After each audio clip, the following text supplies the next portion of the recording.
North to south, coast to coast, around the world. This is the Wells Report. Greetings, my name is John David Wells. What do? We report the news. The day's news. Honestly, fairly reported. We analyze that news for fact and bias. We point out both.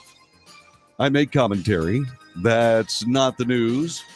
That's just my opinion. Just as valuable as yours. And therefore, we debate.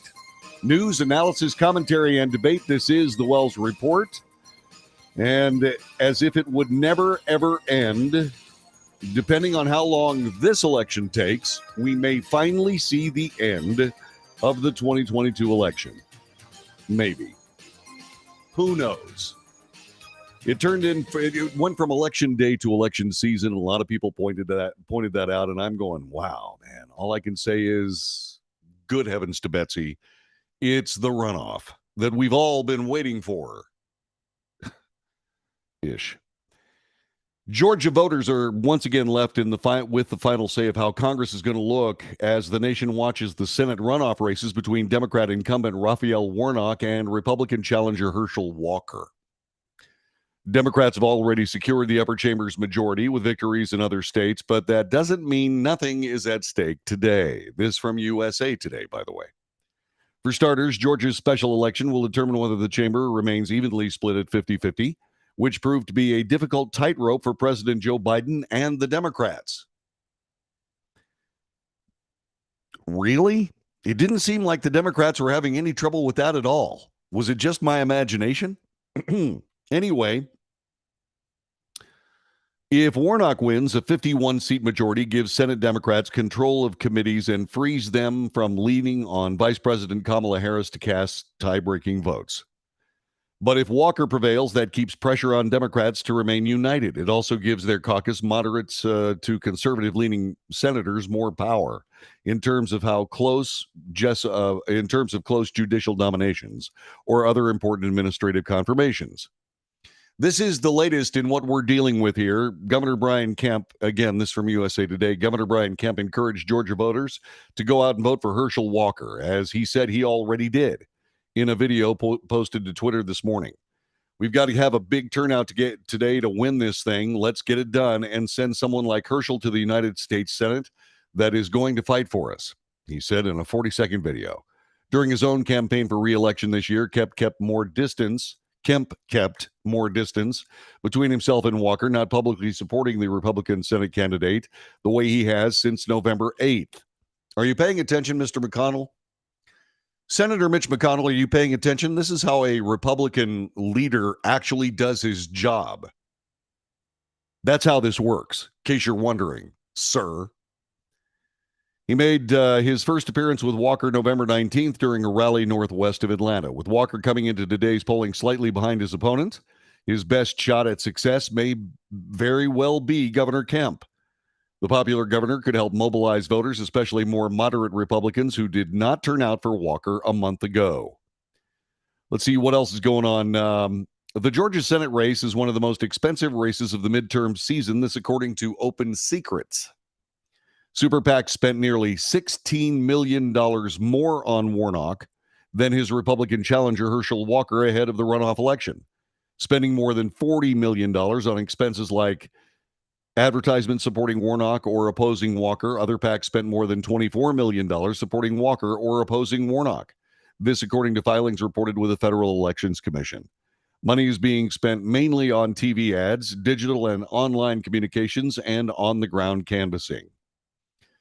So on election night, Senator Raphael Warnock was up about 1 percentage point over Herschel Walker, not enough to avoid a runoff. You've got to have 50% plus one vote. Libertarians drew 2% of the vote, but that was enough to avoid a recount in Georgia. Not enough to avoid a runoff, with Libertarians drawing 2%, but enough to avoid a recount. There we go. Okay. According to the Georgia recount law, losing candidates have the right to a recount from the Secretary of State if they're within half a percentage point of the winner after the results are certified. There's also a procedure if an election administrator or candidate believes that there has been an error in the count. If a candidate requests a recount due to an error, it will happen at the discretion of the Secretary of State. And let's see what else. Georgia Republican Lieutenant Governor Jeff Duncan. I've been trying to talk about this guy for a couple of days because as I was just talking about Governor Kemp of Georgia, Governor Kemp busting his butt for his candidate, right? This is one of those things that this lieutenant governor just hasn't figured out yet. All right, and once again, this is ugly. Georgia Republican Lieutenant Governor Jeff Duncan, who was elected in 2018, told CBS News he would not be voting for Herschel Walker. I think Herschel Walker will probably go down as one of the worst Republican candidates in our party's history. That's what he said last week. I think I've got kids probably who could articulate the conservative platform better than some of the candidates that Donald Trump and his group supported all across the country. Oh, really? You know something, Mr. Lieutenant Governor? It's not your decision. Candidate quality is not determined by you or by Mitch McConnell or any of the other people sitting in that ivory tower in Republican land. Because all those people can do is lose. That's all they do. And I think I've begun to figure out why. I have begun to figure out why Republicans lose. There are a couple of different reasons that you may or may not have thought about. But you know what?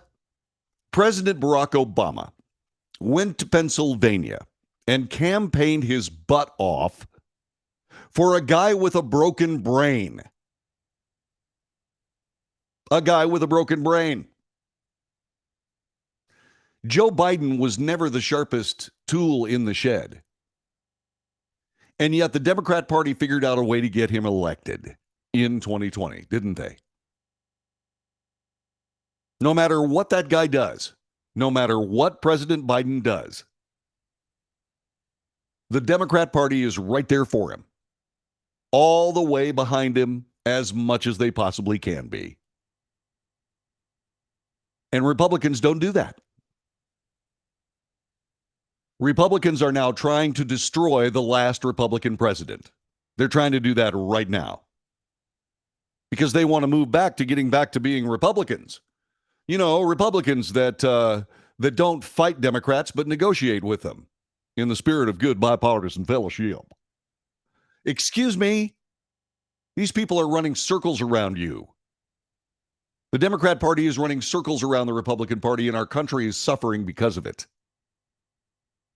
You know, if Democrats, and Democrats, listen, the Democrat Party is not Satan, okay? I have a different opinion about leftist progressives. But the Democrat Party is not Satan, okay? We know that there can be successful Democrat presidents. We've seen one. His name was Bill Clinton. I didn't vote for him either time. Didn't vote for Bill Clinton either time. Wouldn't vote for him if I had another chance. Still can't think of a Democrat I'd vote for. But I'm thinking of a lot more Republicans that I'd never vote for, too. Because now I'm looking for conservatives. I'm not talking about guys who say they're conservative or females that say they're conservative. I'm talking about real conservatives. I'm talking about constitutional people. That's who I'm looking for. Okay? And Republicans aren't them. And Republicans like to lose. GOP Lieutenant Governor Jeff Duncan. You better hope that these namby-pamby sort of pseudo-leftist Republican ulterior motive guys continue in power in your party, because if I was in power in the Republican Party, you would be gone. Gone for that. There's absolutely no excuse. At least Mitch McConnell keeps his mouth shut. At least he keeps his mouth shut. As a matter of fact, he sent a bunch of money to Herschel Walker. He did. But he also mentioned that he had a real problem with a lot of the candidate quality, which was a shot at President Trump. Well, I keep looking back at all these quality candidates that the Republican Party has been giving us.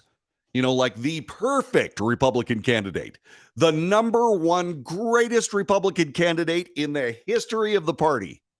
They gave us that guy. Who was it? That's right. Mitt Romney. Mitt Romney, so pure as the driven snow, so bipartisan, so centrist, so sensible, that they had to go all the way back to his sophomore year in high school to find one fist fight to try to garbage him on. Mitt Romney was the perfect Republican candidate. Man, he would negotiate and try to come up with a compromise for just about everything, including his character and his morals.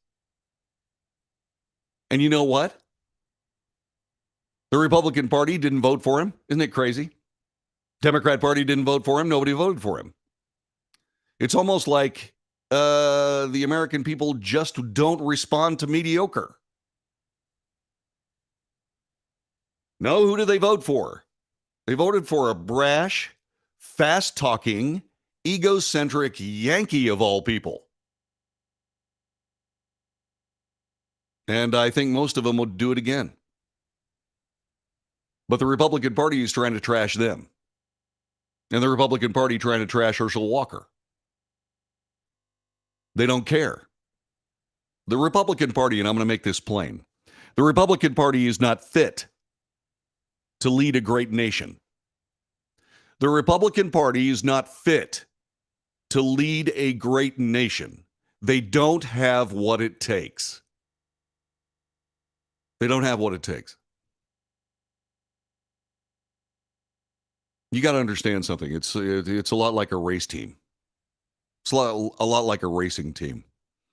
Okay? There are an awful lot of people that build the cars. There are a lot of people that design the cars. There are a lot of people that actually make the cars run the way they're supposed to. But there are only a few kinds of people that actually know how to drive them.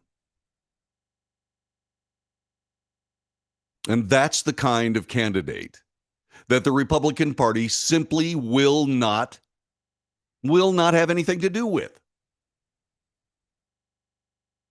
Meanwhile, the Democrat Party, anybody with name recognition, we'll do everything we can. We'll throw everything, including the kitchen sink, in on your candidacy, and we'll get you elected, and they do.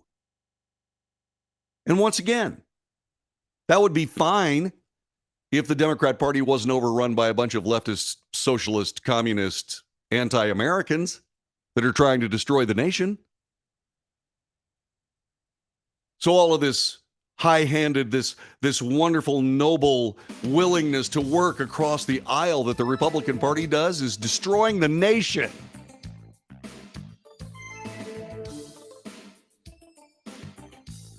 But aside from that, I have no real strong opinions on the subject.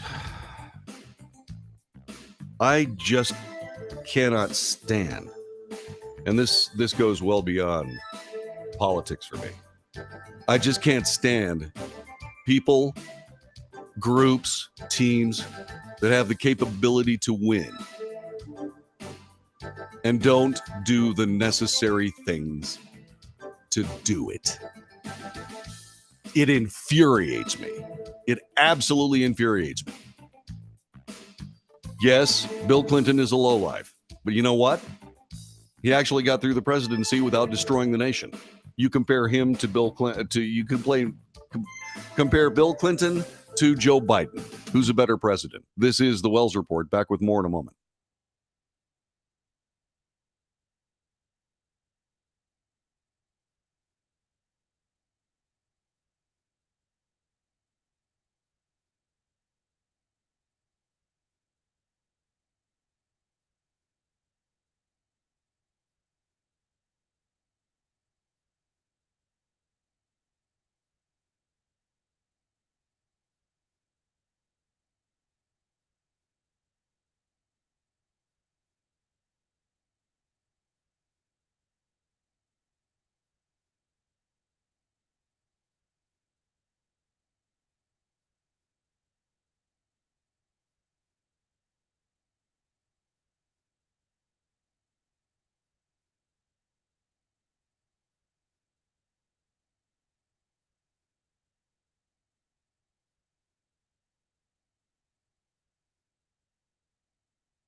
This is the Wells Report. My name is John David Wells. Our telephone number is 817-379-2172.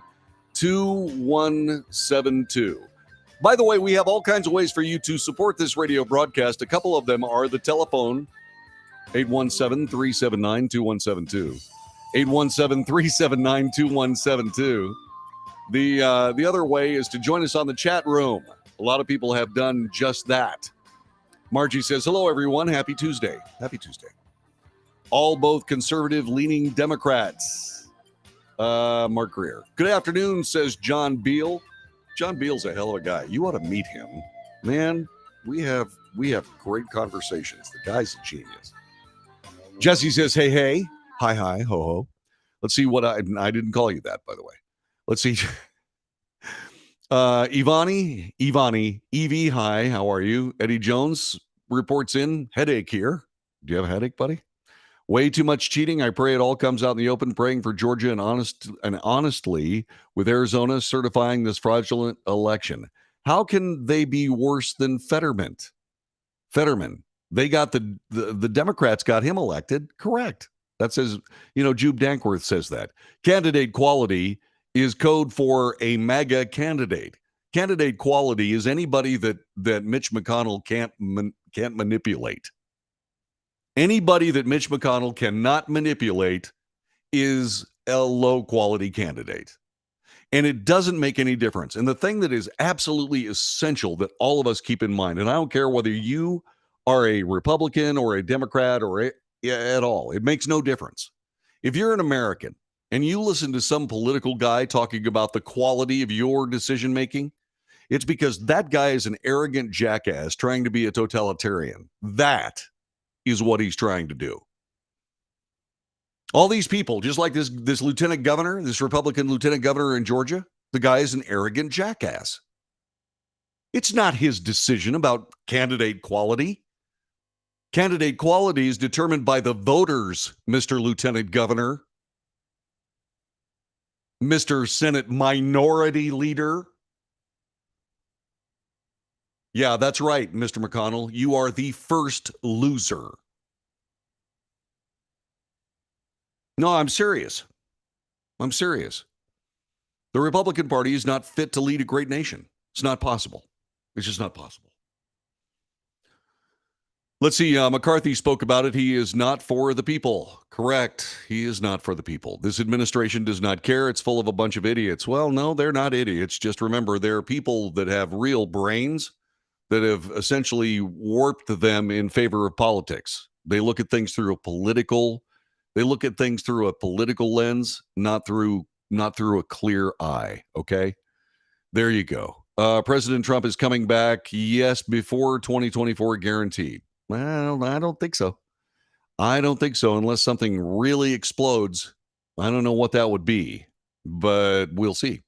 Your Trump excuse for his termination of the Constitution is inaccurate. I don't have a Trump excuse. He didn't call for the termination of the Constitution. Obviously, either you cannot read or you can't understand what people read to you. All you got to do is look at the statement. That's all you got to do. Let's see. I was pointing out all these wonderful candidates the Republican Party gave us, and Eddie Jones pointed out, well, John McCain. Actually, John McCain was a lousy candidate. He was a lousy candidate. I said so. Yeah. Here we go with the name calling anti-Americans, leftist anti-Americans. Yeah. Leftists. They don't want the First Amendment, free speech. They don't want freedom of religion. They don't want the Second Amendment. They want people to be able to be shot at will by criminals. They don't care about the Fourth Amendment, the Fifth Amendment, the Sixth Amendment. So if you're anti the first 5 of 6 amendments on the Bill of Rights, does that make you pro or anti-American, Isaac? Yeah, I think that's case closed on that one. You're listening to the Wells Report. Stick around in just a couple of minutes. We'll be back with something that is, as hard as it might be to believe, something really disturbing next.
This is the Wells Report. My name is John David Wells. Our telephone number is 817-379-2172. 817-379-2172. All right. So we are waiting for results, and they will happen after this broadcast is finished. When it comes to the Georgia runoff for the United States Senate, Raphael Warnock versus Herschel Walker. Who will win? I don't know. I don't know. And I want to chat about that a little bit. Okay? Do you know who's going to win? Do you have any feeling as to who might win this race? 817-379-2172, or you can use the chat room if you'd like. 817-379-2172. Okay? Do you have any idea who's going to win this? Do you have any idea who's going to win this Senate runoff election in Georgia? Because I don't. And that's interesting for me. Because I sit here in this studio and spend hours watching news and information come across these screens. That's what I do. When I get off of the air, I go outside, I sit down, I stare off into space a little bit, waiting for my neurons to start firing again, because let me tell you something, I burn through a lot of neurons doing this broadcast. I don't feel it while I'm doing it. But when I get finished, I've used so much of my mind, it's like,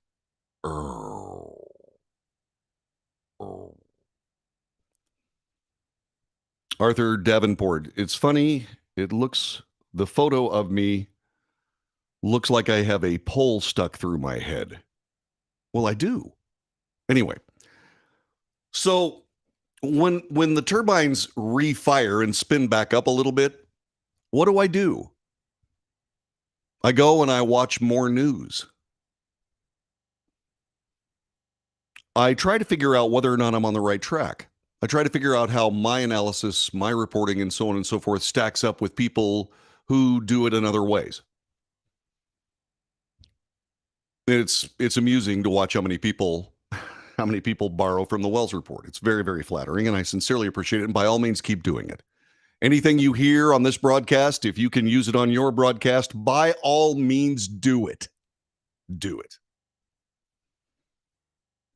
That being said, I don't have any idea who's going to win this election. And I use all that information to come up with these ideas, these feelings, hunches, right? And what I've done is that I've been very successful with my hunches, very successful with my estimates my whole life. And what I've done is I've put myself in a position where after, say, for example, I make an estimate for one reason or another, I go back through the actual results to see where I missed or how I didn't miss or whatever. And in that crazy way of trying to create a better estimate for next time, I make serious thought processes about what I've done and what I've said and what I've estimated and how it actually turned out. And in the last several elections, last 3, I have to tell you that it has been very, very shaky, culminating with the last one, with so many people and so much information and so many things going through regarding up to and including Democrat candidates and their comments. I was pretty sure that the Republican Party was going to do a lot better than they did. They had a fine election. They took control of the House. That's great. That's a success. But I was really surprised that they didn't do better. Now they managed to flip a lot of very interesting minor seats in, say, for example, California and other liberal states. That was significant to me. That was significant. But I was really surprised because things were out of kilter. Things were out of kilter. And as the results came in on the 2020 election and the 2022 election, things were out of kilter. This election is out of kilter. And I don't know, I can't really grab anything in it. It's vaporous. There's nothing I can grab onto. You know, I sit there and I look at the polling that says that Herschel Walker's behind. And I'm going, is that real? Because polling most assuredly was not real just a few months ago, just a month ago. I mean, so I wonder what's going to happen. So nobody really knows. We'll see. And that's fine. But then there's something else. This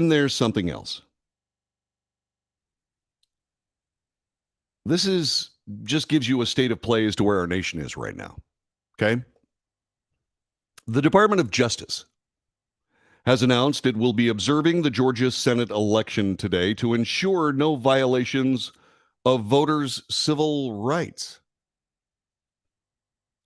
Herschel Walker, the Trump-endorsed Republican nominee, is running to unseat his Democrat incumbent, or Senator Raphael Warnock. The DOJ released its statement on monitoring polling locations in a press release published today, offering a list of counties under observation. For this election, the Civil Rights Division will monitor for compliance with the federal voting rights law on Election Day in 4 jurisdictions: Cobb County, Fulton County, Gwinnett County, and Macon-Bibb County. Monitors will include personnel from the Civil Rights Division and from U.S. attorneys' offices. I'm not going to read anything else on this. I want to ask you a question.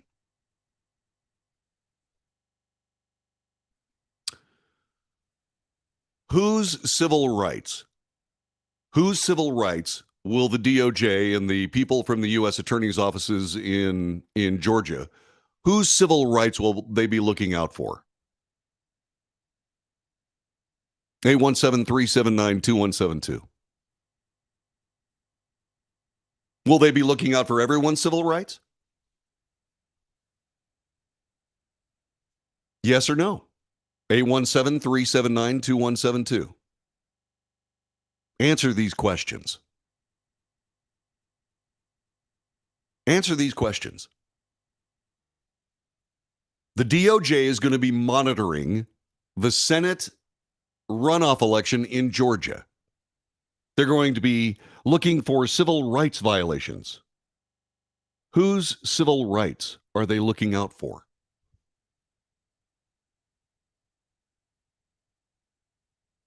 (817-379-2172).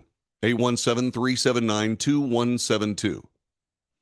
Langston said, how about everybody's civil rights that have been violated in past elections? Okay, who are those people? How do we know their civil rights were violated?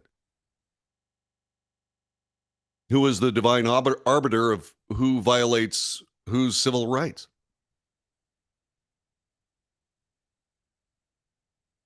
Well, the Department of Justice. I mean, those are the people that are charged with enforcing the law. Oh, yeah? Does the DOJ actually enforce the law? Doesn't look like it to me. Looks like to me the DOJ is a political organization that uses law to forward a political agenda. Am I wrong?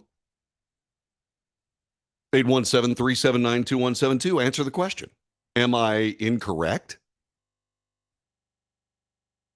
Do you believe that Merrick Garland is a fair arbiter of federal law enforcement as the Attorney General of the United States?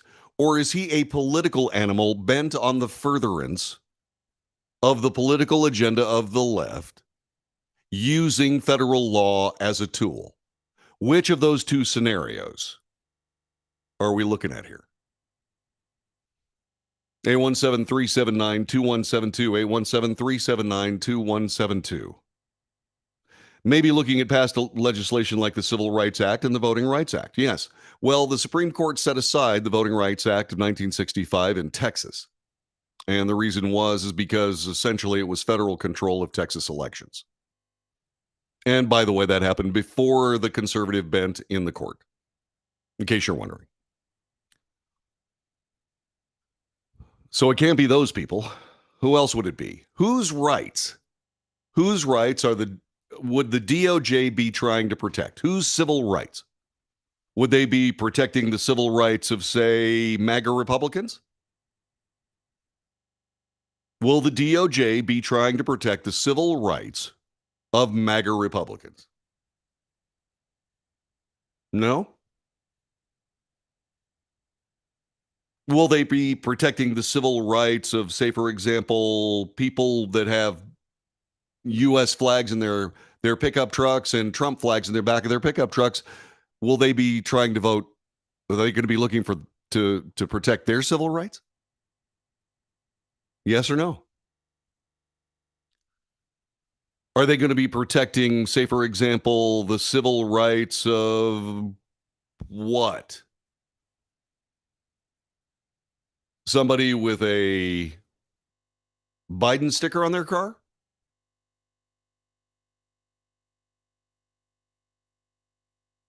Somebody that wears, blue everywhere he goes, especially on election day? Are those the people that they're going to be protecting the civil rights of? Okay, this is kind of a rhetorical question. Because in a real DOJ,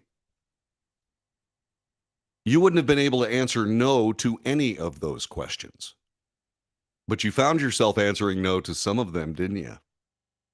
Yeah. Why? Well, because we don't have a Department of Justice. We have a Department of Politics through the use of justice. And justice with not just asterisks all over it, but also quotation marks.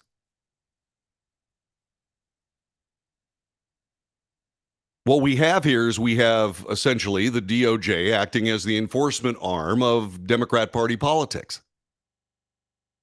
Do you disagree?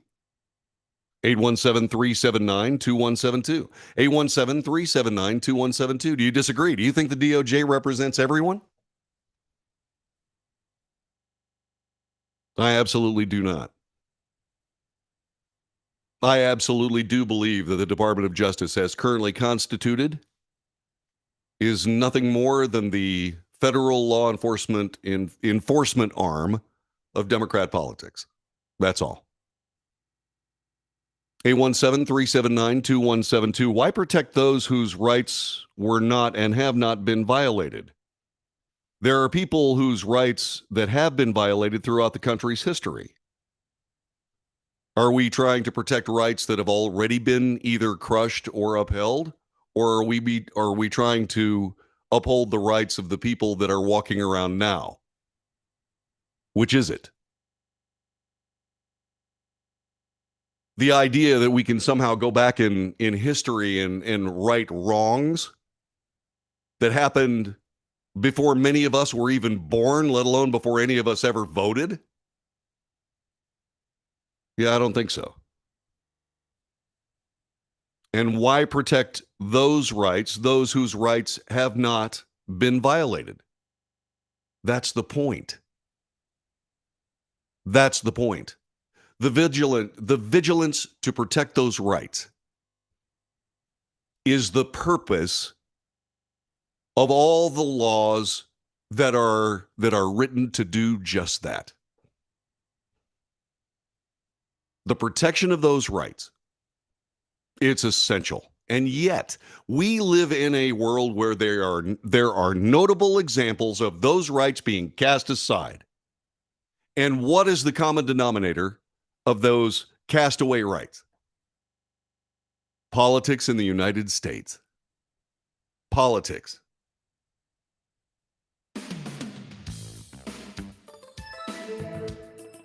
A nation founded on free speech cannot find free speech, cannot find civil rights protected in the most prolific communications circumstances, communication tools in the history of the human endeavor, cannot find free speech, cannot find truth even. But the DOJ is watching the Georgia Senate runoff election to try to protect people's civil rights. I don't buy it. I don't buy it at all. What they're trying to do is they're trying to make sure that all the right votes get cast. And that's all. And if I'm wrong, by all means, share it. I'm John David Wells. We'll be back with more in just a moment.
This is the Wells Report. My name is John David Wells. Sitting here trying to figure out just exactly whose rights the DOJ are trying to protect down in Georgia. Where was the DOJ, for example, in Maricopa County when they were having the first election? Where's the DOJ right now trying to figure out exactly what happened between the time that all the printers in all of these conservative districts were checked, and then all of a sudden they had all kinds of malfunctions the next day? What happened between those times?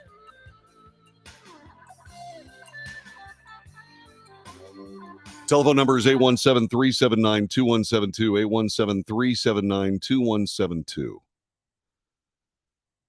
What we have is we have a country that's in some kind of strange transition. We have a country that has elections that are out of kilter, as I said before. And we have an awful lot of people, who are in a position where they deny the abject reality of this out of kilterness. I just brought up a great point. About the Maricopa County elections. There are all kinds of problems with that election. And once again, people are denying it. Who was denied access in Maricopa County? Well, a whole bunch of voters that swore out affidavits. If you want to know, go into the public domain. This is not like the 2020 election. There are people that actually swore out affidavits that they saw these things. There is standing this time around. But I'm trying to figure out how come the DOJ isn't buried itself in Maricopa County looking at videotape and whatever else it would take to find out just exactly what happened to the printers in 30% of the districts in Maricopa County between the time that they were certified as ready to go after a printer test and then the next day when suddenly they just didn't work. But that's not where the DOJ is today. It's not where the U.S. Attorney's Office is today. No, they're in Georgia, making sure that all of the Democrat votes get counted. Or not.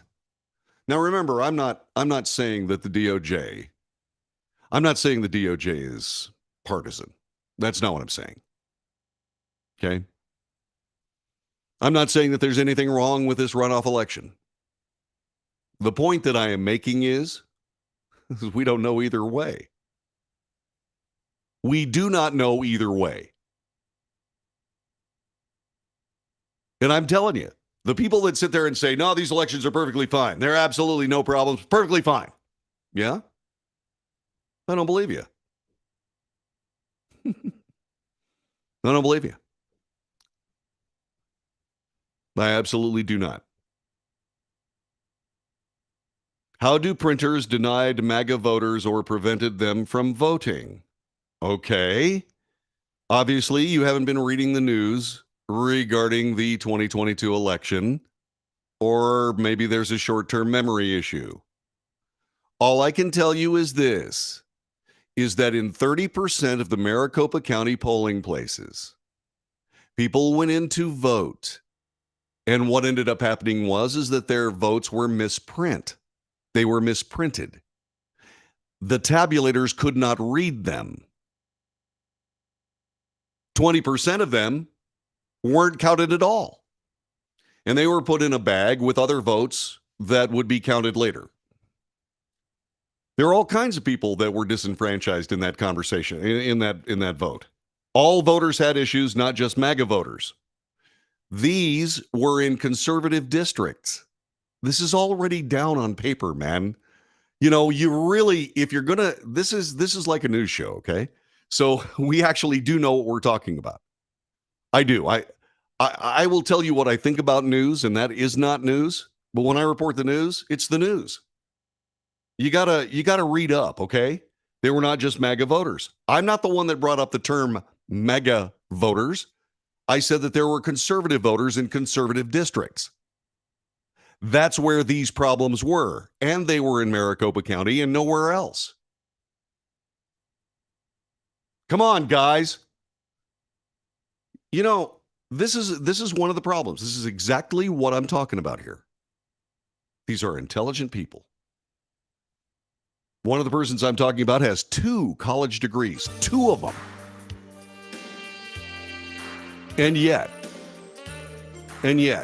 does not see or does not hear what I'm saying.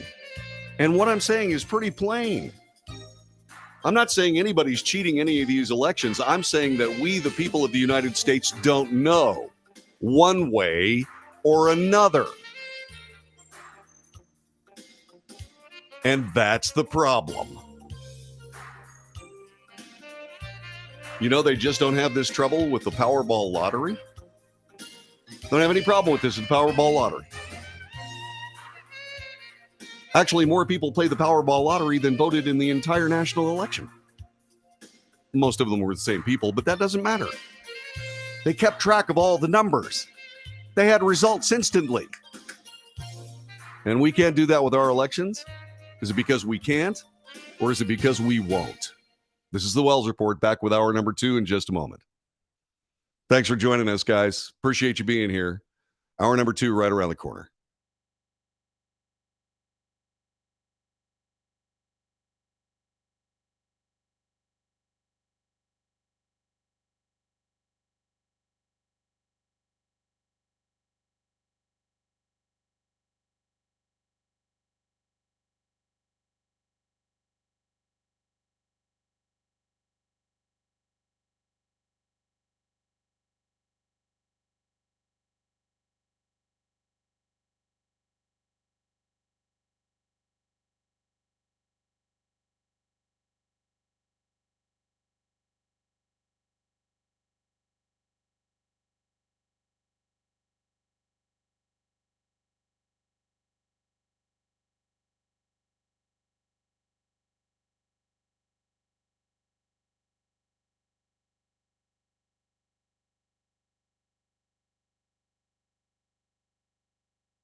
North to south, coast to coast, around the world. This is the Wells Report. Greetings. My name is John David Wells. What do we do here? We report the news. That's right. We report the news honestly, fairly. We analyze the news for fact and bias. We point out both. I make commentary. That's not news. That's just my opinion. Just as valuable as yours. And so if you share yours and I share mine, then we can debate. And if we indeed debate, then we'll have more information at the end of the broadcast than we do right now. I'm just saying, this is what we need to do right now. We need to have these conversations. So let's do it. It is the Wells Report. The President of the United States is headed to Arizona. Arizona is a border state. Hundreds of thousands of people flood over that border constantly. The president is aware that the border issue is absolutely a disaster, but he ignores it. Why does he ignore it? How does he ignore it? How does that happen? Well, I can tell you how it happens. It happens because he doesn't have to actually deal with it. And when he does have an opportunity to deal with it, once again, he shirks that responsibility. Let me give you a perfect example of what I'm talking about right now. Border, because there's a more important thing going on. They're going to invest billions of dollars in a new enterprise. Mr. President, the power outages in North Carolina. I don't know. Do you have any idea? And so what are you going to do when you go to the border? I mean, are you going to go down there and visit the border? No, there are more important things going on. There are more important things going on, Mr. President? Are you kidding? 4 million people have come to the United States of America illegally since you've been the President of the United States, sir. While I disagree with the term invasion, we are certainly being overrun.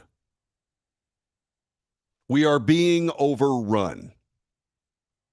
And the President of the United States lives in a building that is right around the corner, from a building that has the Constitution of the United States. And the Constitution plainly says that the federal government of the United States will make sure the borders are secure, and they don't do it. He's in violation of his oath of office. And then when somebody says, by the way, are you going to go down there and actually see for yourself the incredible damage being done to the border of the United States, the laughingstock that we are around the world because of the border of the United States? He says, no, there are more important things to do. There are more important things to do. Let them eat cake. Let them eat cake. Or more appropriately, let them eat fentanyl. 302 people every single day in the United States die of fentanyl overdoses.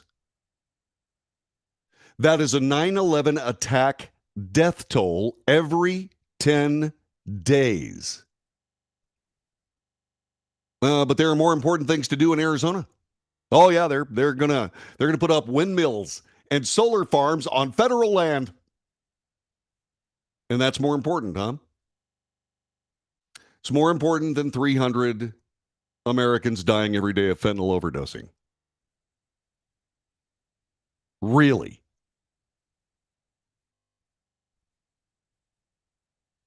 Biden made the defense just before boarding Marine One to depart the White House. Biden has never visited the border throughout his presidency, despite the ongoing crisis with record numbers of illegal immigrants crossing the border every month. Why go to a border state and not visit the border, said Peter Doocy, which is the guy who was yelling in the background. Because there are more important things going on. They're going to invest billions of dollars in a new enterprise. White House Press Secretary Karine Jean-Pierre dismissed the Republican border visits as political stunts last month. The U.S. has seen record levels of immigration throughout the Biden administration. U.S. Customs and Border Protection reported 230,000 border encounters in October alone. That's an all-time monthly record that broke the previous record set in September. September data revealed fiscal year 2022 ended with 2,378,944 migrant encounters, the highest ever recorded in a fiscal year. That figure does not include the nearly 600,000 known gotaways that CBP sources told Fox News evaded capture over the same weekend. That is almost 3 million migrants. 3 million migrants in 1 year. The Biden administration repeatedly has sought to dismiss border searches as yearly patterns. While the southern border has seen a pattern of increases in migration each spring, the surges in both 2021 and 2022 far outpaced previous years. That pace only escalated throughout the year. Why? Because they're being invited here. That's why. They're being invited here. All of these sanctuary cities that are complaining about the fact that suddenly they're having to deal with actual migrants coming actually to their actual sanctuary cities. Declaring states of emergency. Oh my God, this is terrible. What are we going to do? What are we going to do? We need federal help. We've got to have some of that. What are we doing?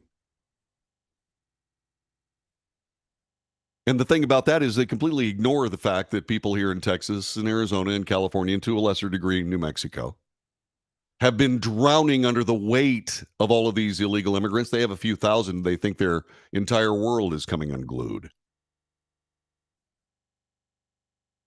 Then they sit there and they go, "Oh my God, it's just not the same." Yes, it isn't the same. The difference is that you invited these people to your cities with your sanctuary city policies. You invited them. It's just like all those same cities and their homeless problems. They invited the homeless there. They showed up.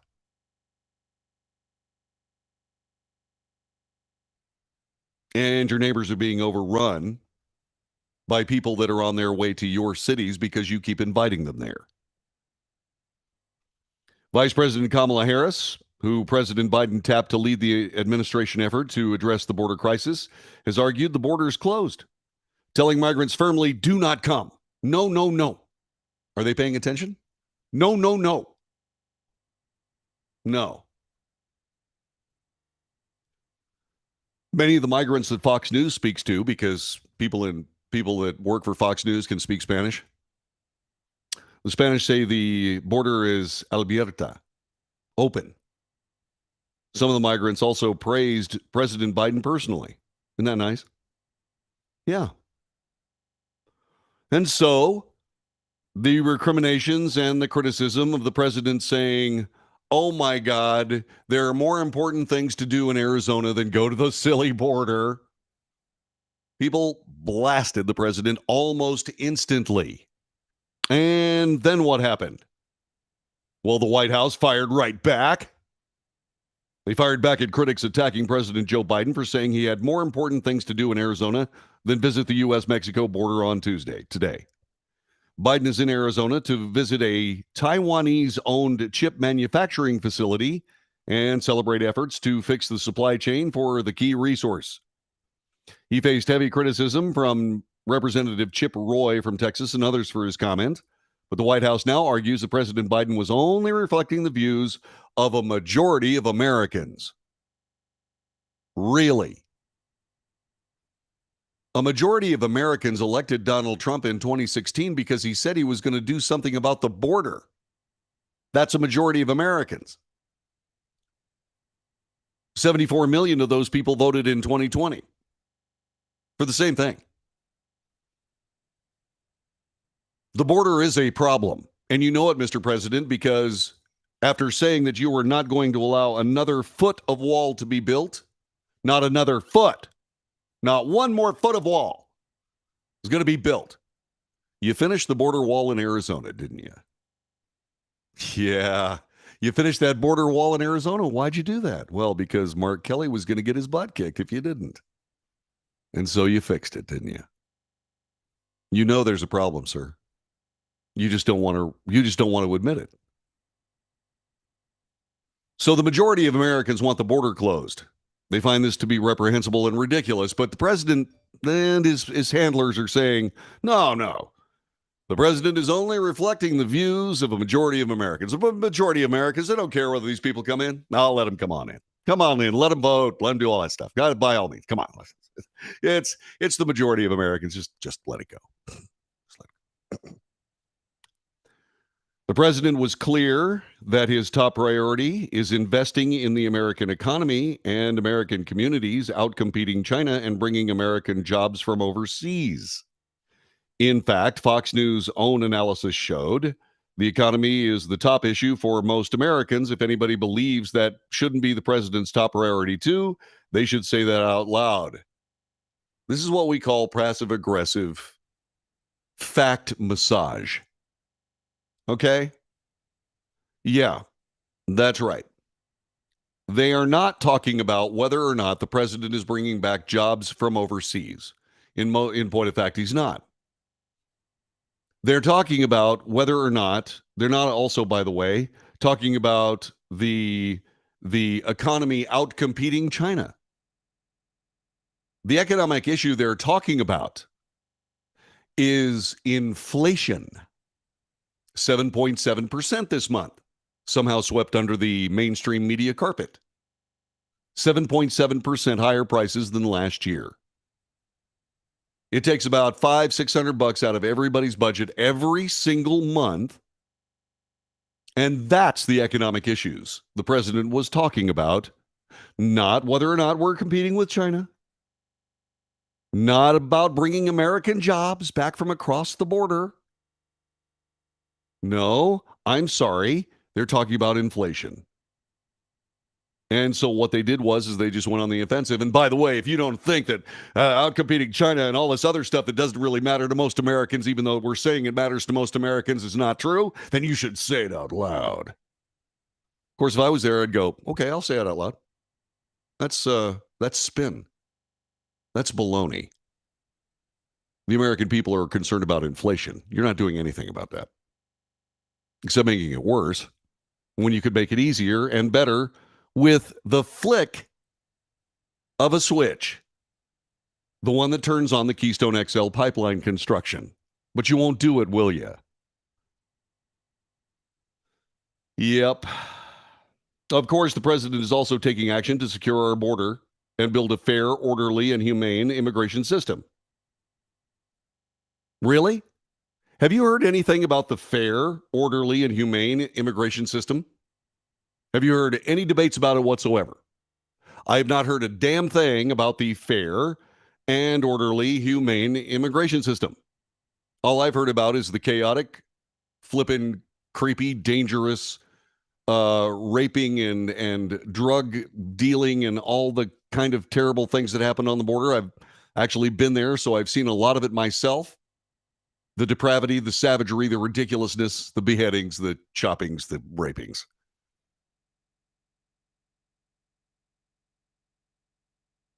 And they haven't. And they haven't. And all they're trying to talk about is this safe and orderly, humane immigration system, which they don't come up with because it doesn't serve a political end.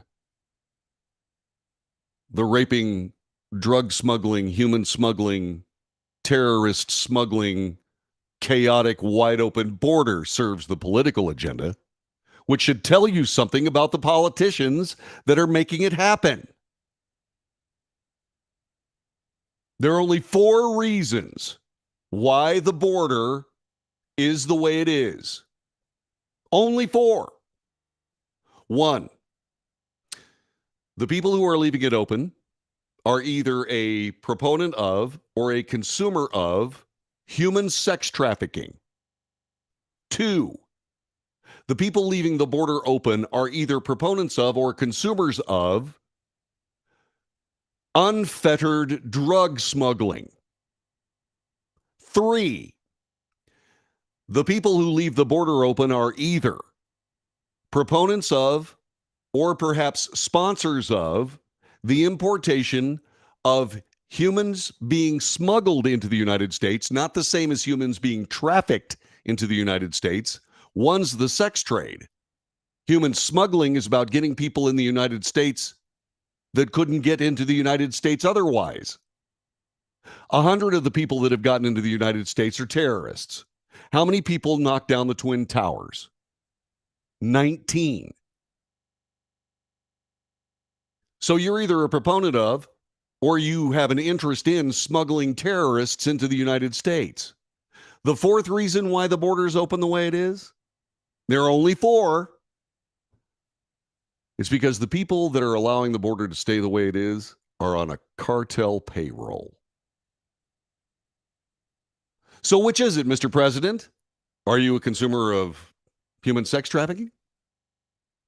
Are you a druggie?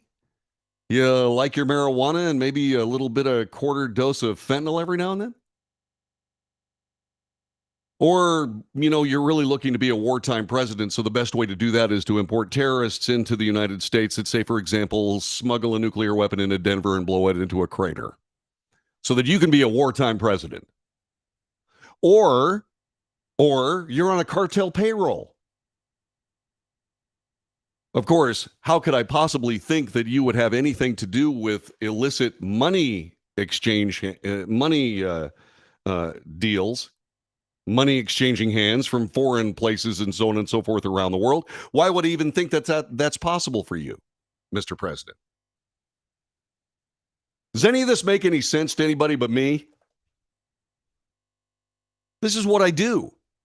I sit down and I read the news and I make sure you know what the news is. I also make sure that you see what I see because of the news that I keep reporting over and over and over again, like this open border that never gets closed. Like this president who says, my God, there are just more important things for me to do than go down to the stupid border in Arizona. Gosh, there's a chip factory that's opening up from the Taiwanese. Yeah. And of course, the White House is talking about me bringing jobs to America. Yeah. And all that money's going back to Taiwan. But, we love them anyway. We don't care if they make money.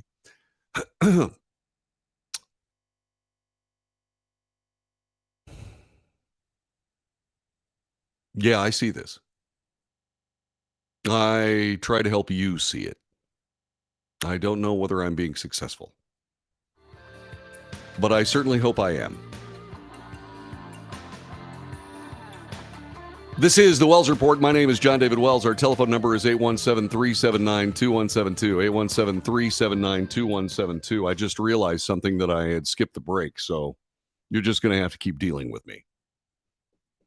You're just going to have to keep dealing with me. I was so into what I was doing, I forgot. I forgot what I was doing. Let me get back to some of this, and we'll go through some of the things that we were dealing with. Based on what I was talking about before, great analysis. I agree with you, JD. Congress should be called out too. Absolutely. This is, when I start talking about all of this, I talk about all of this political mess that we have ourselves in. It's the lowest common denominator are the politicians. Why do we have a political mess? Because of the politicians that are in the middle of the political mess. There's another name for it. It's called the swamp. And so there you go. Done on purpose. Just don't care. Human trafficking, drugs, cartels with criminals flooding in. It's horrific. Yeah, it is. You think it's horrific where you are? You ought to see it from where I've been. You can't believe it. You just can't believe it. Being overrun is an invasion. Invasions are typically armed armies, with tanks and rockets and bombs and so on and so forth. That's an invasion for me. Think about another recent invasion. That's what Russia did to Ukraine. They showed up with weapons. These people aren't really showing up with weapons, so technically it's an overrun. That's the difference. But let's not split hairs. You know, if you're going to fend off this overrun of people coming across your border, then you're going to have to use a rule or you're going to have to use a law that has the word invasion in it. And that's exactly what Governor Abbott has done. So there you go. Margie says windmills and solar panels are ruining the country. What a joke. Yep. Yeah, there's not enough sunlight hitting the entire Earth to be able to power the entire Earth. And once again, if all these people are also fired interested in this, you can take windmill electricity and solar panel electricity a hell of a lot farther if you have superconductors. If the government was really serious about changing the actual energy makeup of our economy, they'd be going after room temperature superconductors. That's what they'd be doing. That's who would be getting tax loopholes and tax credits and so on and so forth, not solar panel manufacturers. That's almost that technology is at least 70 years old. Oh yeah, we have better solar cells than we used to, but that's not the point. They're still hopelessly inefficient. The people that should be getting tax subsidies and so on and so forth are people making superconductors, but the government isn't serious. You know, the government isn't serious. Windmills and solar panels. Yeah, we're going to go back to the 14th century for our power. Smart idiots. Let's see, I pray for the innocent children. I'm not worried about the innocent children. I'm still trying to get through the end of my life, thank you. I'll start when I'm pretty sure that I'll be able to start getting through the end of my life. Then what I'm going to do is I'm going to start praying for the innocent children. Don't mean to sound callous, but you got to be real. Let's see, Ali Bradley is one of the best journalists on border issues, just my opinion. I don't understand what people expect Biden going to the border will accomplish. Well, maybe he'll actually see something that actually opens up his eyes a bit. I mean, it's really hard to go down to the border and not see what's actually there. It's really hard. I mean, you got to be purposeful to ignore it, just like Kamala Harris did when she went to El Paso. Mr. Wells, you're accurate when you said handlers instead of President Biden. Exactly. We know the actual number on inflation is higher. Yeah, 7.7 this month. Doesn't that qualify as hyperinflation? No, it's got to be in the 20 percentile to be able to do that. All right, you're listening to the Wells Report. My name is John David Wells. Stick around. Coming up in just a couple of seconds, we're going to be spending time with the Supreme Court of the United States. It's next.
You are listening to the Wells Report. My name is John David Wells. Our telephone number is 817-379-2172.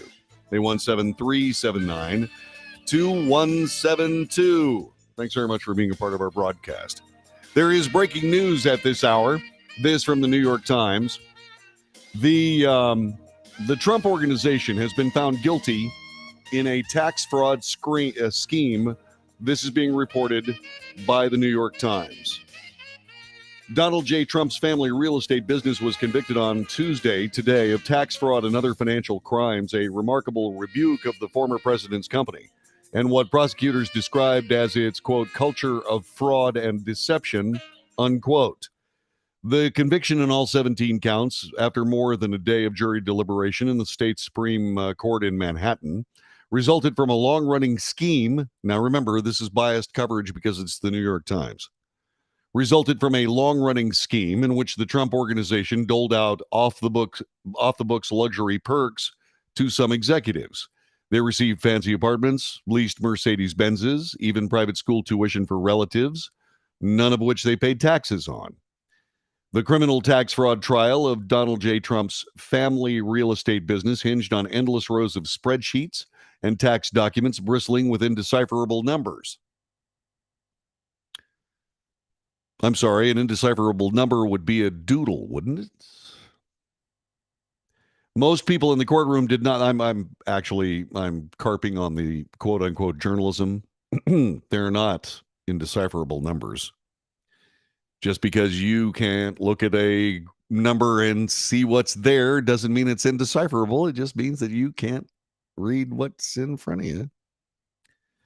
Most people in the courtroom did not know that one participant was unusually equipped to digest those dry details, the presiding judge, Juan Merchant, he's 60 years old. As a young man, he worked for several years as an internal auditor at a small real estate development company.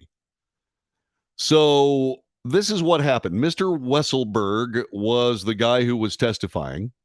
He did not implicate Mr. Trump in any of this wrongdoing.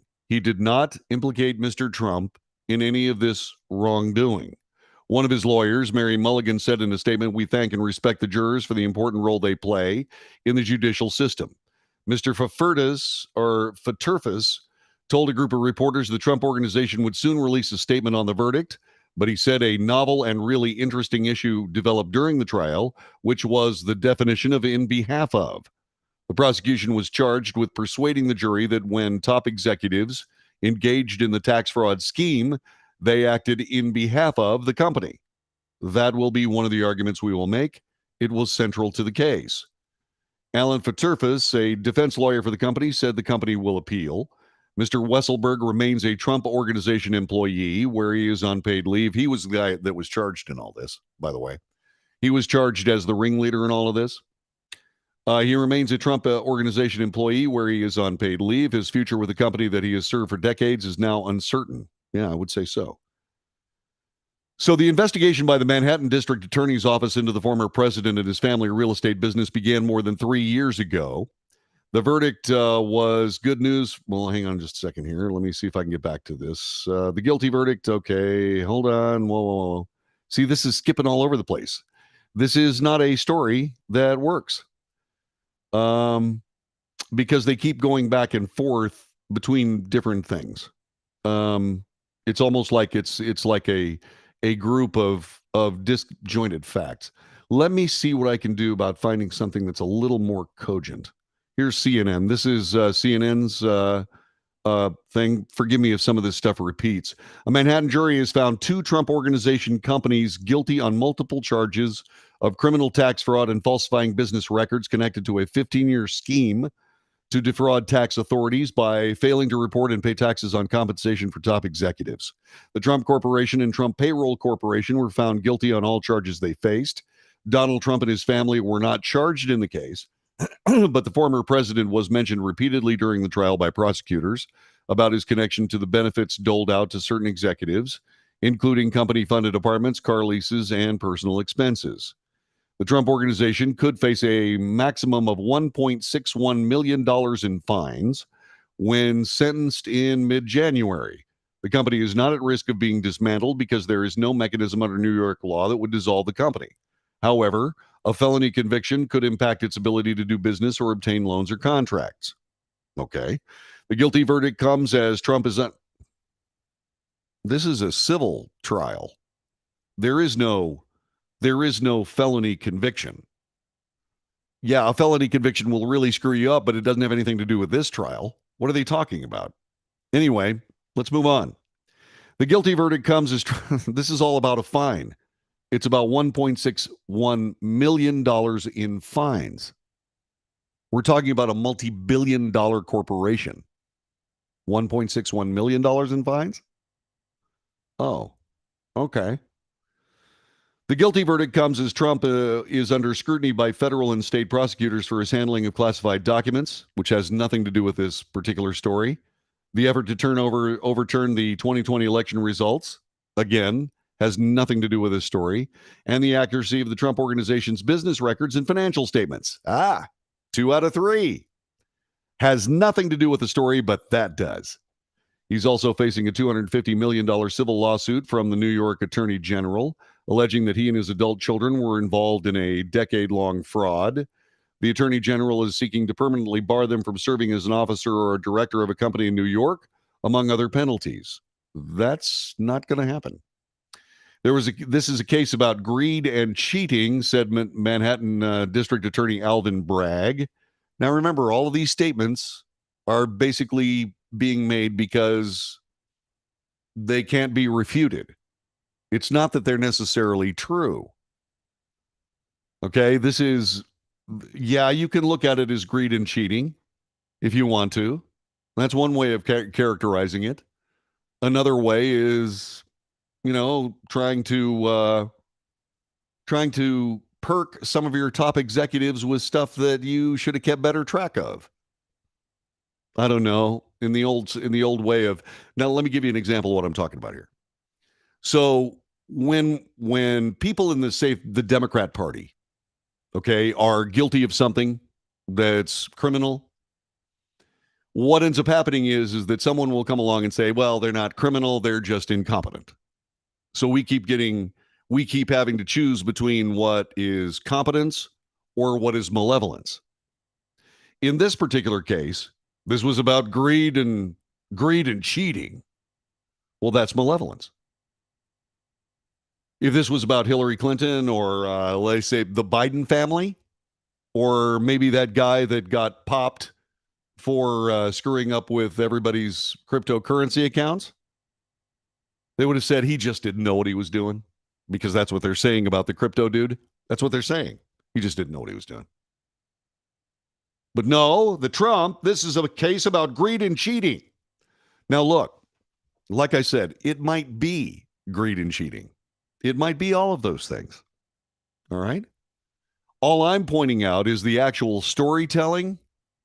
The storytelling is, once again, not consistent with storytelling involved with other families and their odd business practices. Let's just put it that way.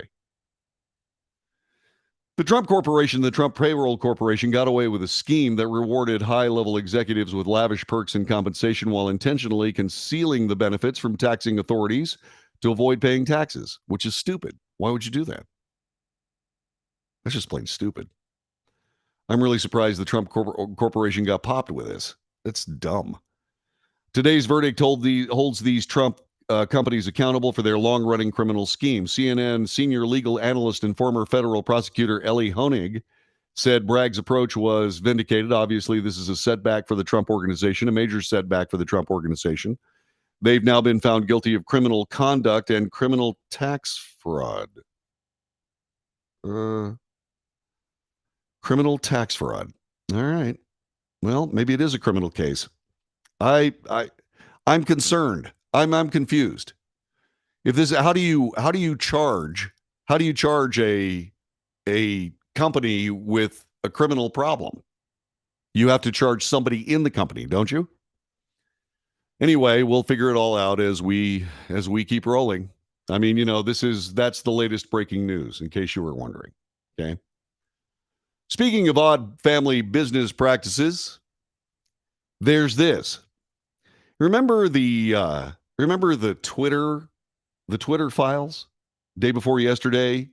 There's supposed to be more yesterday or what have you. I haven't been over to Twitter lately to see if anything has come up. But the last I heard was Elon Musk said we're going to need a few more days on Twitter files number 2. Anyway, the White House finally responded about Twitter files 1. They downplayed the Twitter CEO Elon Musk's file dump regarding the social media platform's decision to suppress news stories about Hunter Biden's laptop before the 2020 election as a distraction. We see this as an interesting or in a coincidence, if I may, that he would be so haphazardly, that Twitter would haphazardly push this distraction that is full of old news, if you think about it, said Press Secretary Karine Jean-Pierre. At the same time, Twitter is facing very real and very serious questions about the rising volume of anger, hate, and anti-Semitism on their platform as she distracts from the reality of the statement. You see, it is a distraction. And I talked about it on Twitter today. My tweet about this was, it sure was a distraction. How was it talk to me about the distraction? I'll be more than happy to do it. Let's see here. Yeah, I had a whole bunch I was on a really hot roll. Today. Let's see.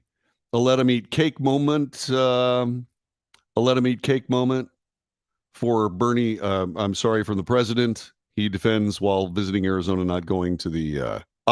Here we go. Not going to the border. Here we go. White House dismisses Hunter Biden laptop Twitter files as a distraction. I wrote, correct. Twitter's expose of censorship of apparent Biden family corruption is a distraction.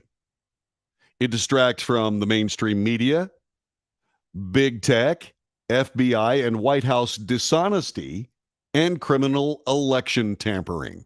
That's what it's distracting from.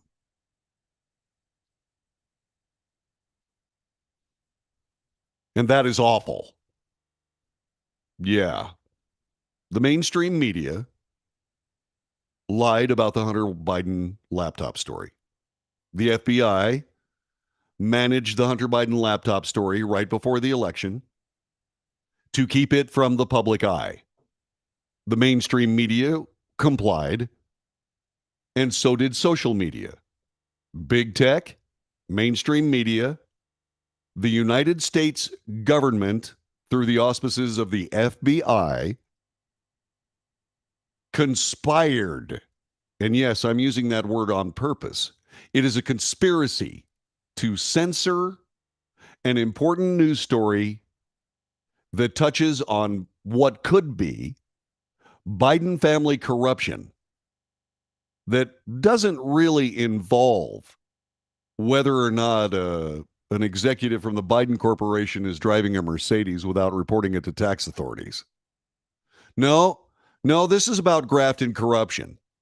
This is about influence peddling. This is about a whole bunch of real serious stuff. Don't get me wrong. Hey, criminal fraud is a big deal. If the Trump organization actually did all that and tried to not pay taxes, which is stupid, I mean, then they deserve it. But $1.61 million out of the Trump organization? Okay, let me write that out of my personal account, says Eric Trump. Okay. But yeah, there are an awful lot of people that need to spend a little bit of time taking a look in the mirror and seeing what they see there. I want to know exactly what ABC, NBC, CBS, and CNN are thinking right this very moment, because they don't cover this story. Not only did they not cover the Hunter Biden laptop in the first place, now they're not covering the story about the Hunter laptop being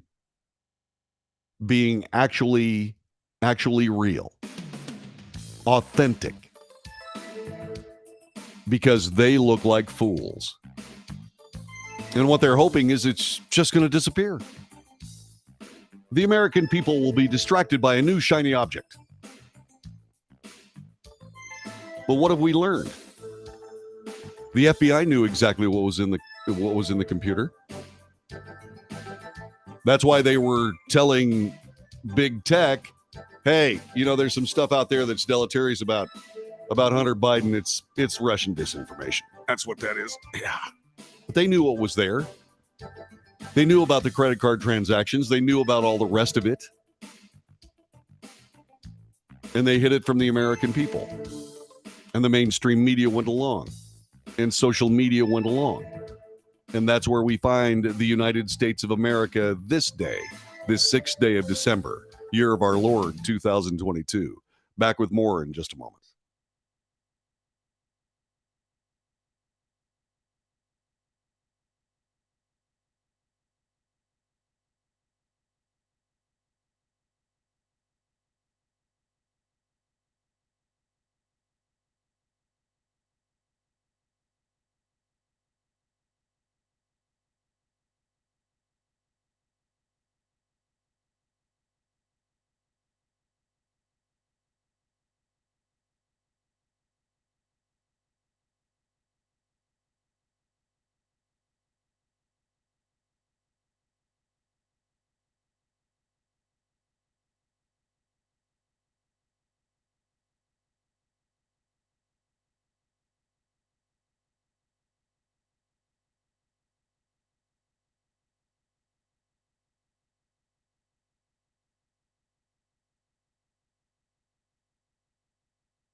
This is the Wells Report. My name is John David Wells. Our telephone number is 817-379-2172, 817-379-2172.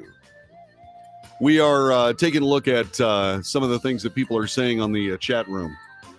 I'm very, very concerned about this Hunter Biden laptop story. We would never have known what actually went on with that story had Elon Musk not purchased Twitter. I would suggest the following. If you have not decided to be a Twitter customer, maybe you should reconsider.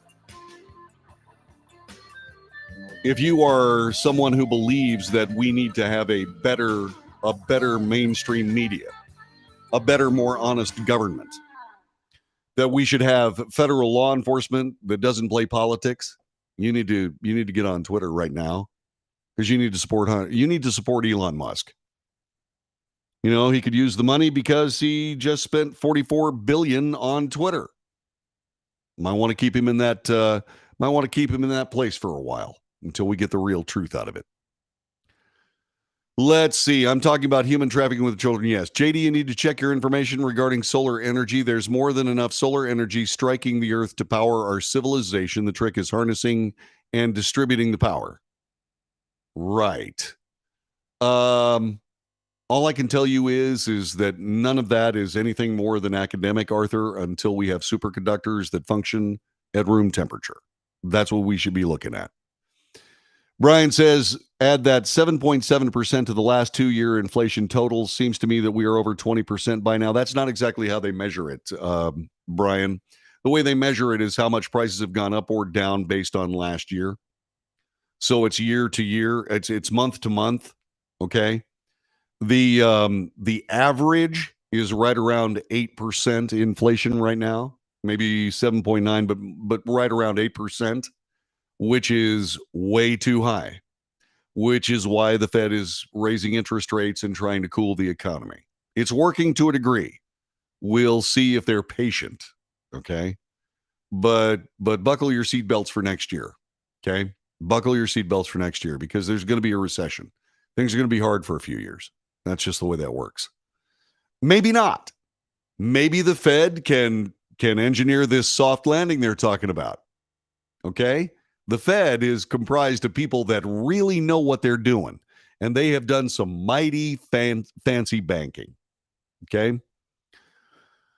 Let's see. BLM and Antifa burned cities down through bricks and bottles at police. There are people that don't have any problem with that, or the tens of millions of dollars stolen by BLM leaders and helped nobody. Yeah, where are people chasing that money down? While we're chasing down tax fraud, maybe we should be chasing down some of that. Let's see. Maybe when some of these SARs are brought to light, those are suspicious action reports. It's actually an SIR, I believe, Mark. Brought to light, the mainstream media will be forced to report on them. I don't think so. Even just to attempt to spin them, or they may just choose to ignore them. Out of sight, out of mind. We didn't report it, so it didn't happen method of journalism? Correct. It's not whether or not we have solar power. It's whether or not we can harness it efficiently. Correct. Absolutely. So that's what's going on. As far as, and I know I'm skipping around a lot. As far as this is concerned, let's take a look at what this Hunter Biden laptop story means. Okay? It means the following. Hunter Biden may or may not be involved in multinational money laundering, influence peddling. There may be indeed international investments in the Biden family with an expected return that we may or may not have seen already. And that laptop would have just disappeared had it not been for the fact that a computer salesperson got the computer, and as a part of his typical business practice, and I don't know why he did this. I would probably be a little annoyed if he had done it with my computer, but made a complete mirror of the hard drive and then tried to turn it into the FBI. And the FBI wasn't interested until it hit the news. Suddenly they were interested. By that time, Rudy Giuliani had gotten a copy of it. If Rudy Giuliani does not get a copy of the Hunter Biden laptop, we never hear about it again. Now, remember, we only know a little bit about what's on that laptop. I don't know what they're waiting for. There either is incredibly damaging information on that laptop, or there isn't. Now, the question is the stuff on the laptop so damaging that it would actually damage the nation more than it's worth? In other words, is the political fix in? Or maybe this isn't that much of a big deal. What is a big deal, however, is how Twitter, the mainstream media, all covered it up with the help of the FBI. That's the story. So what's on the laptop? Not really concerned about that too much. I'm trying to figure out why the FBI wanted to keep it under wraps. And I want to know why the FBI got the cooperation of the mainstream media and big tech and social media to make that happen. That's what I want to know. This is the Wells Report, back with hour number 3 in just a moment. Once again, thanks very much for being with us today. I really appreciate it. See you in a little bit.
North to south, coast to coast, around the world. This is the Wells Report. Greetings. My name is John David Wells. Our telephone number is 817-379-2172. 817-379-2172. And that's how you get through to us on the telephone. If you would like to join us on the chat room that's going on Facebook, YouTube, Twitter, and Twitch, well, go to YouTube, Facebook, Twitter, and Twitch. You already know it's there. If, by the way, you're watching this on Rumble and Patreon, well, this was recorded earlier in the day. Yeah, you missed it. We're live from 2 until 5 p.m. on those other platforms. So you can either join us there or you can wait until I put this thing up after the show's over at about 5 o'clock Central Time. So that's how you get through to the broadcast. Thanks very much for doing so. I'm glad you're here. We are talking about the news of the day, and part of that news is as follows.